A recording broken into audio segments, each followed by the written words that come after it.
Įsidarbinimo portfelis – tai naujas projektas, kurį finansuoja Europos komisija pagal programą Erasmus+.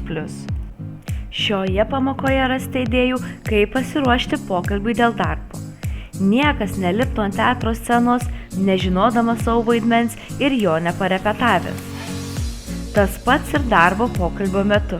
Nieko nėra geriau nei darbo pokalbio simuliacijos su bendraklasiais ar draugais. Galite netgi apsvarstyti galimybę įgyvendinti e-twinning nuotolinį projektą su Europos partneriais. Pirmiausia, jums reikės situacijos lapo pagrįstu realiu darbo pasiūlymu. Įsidarbinimo portfelio komanda parengė keletą pavyzdžių. Juos rasite po šiuo vaizdo įrašu esančioje interaktyvioje mokymosi veikloje. Taip pat pateikiame klausimų lapą personalo atrankų specialistui ir analizės lentelę stebėtojams.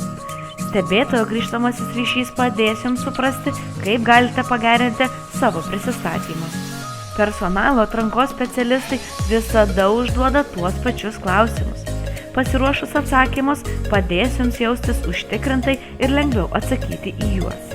Jie paklaus, ką žinote apie jų įmonę. Taip pat pasidomės apie jūsų išsilavinimą ir praktikas įmonėse. Jie užduos klausimų apie jūsų profesinius ir socialinius įgūdžius. Taip pat norės sužinoti, kada galėtumėte pradėti dirbti.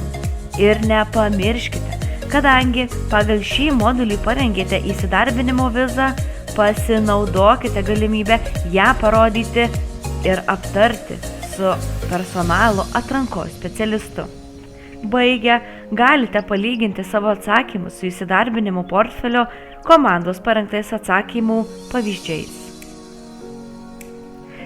Jei turite klausimų, visada galite susisiekti su savo mokytoju, naudodamiesi įsidarbinimo praktikos bendruomenė Telegram kanale.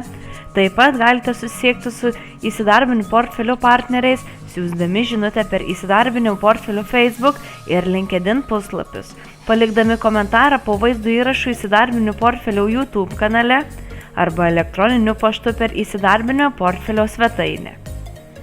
Visos organizacijos, kurios naudojasi įsidarbinimo portfelio ištekliais, turi nusistatyti aiškią duomenų apsaugos politiką atitinkančią BDA reikalavimus.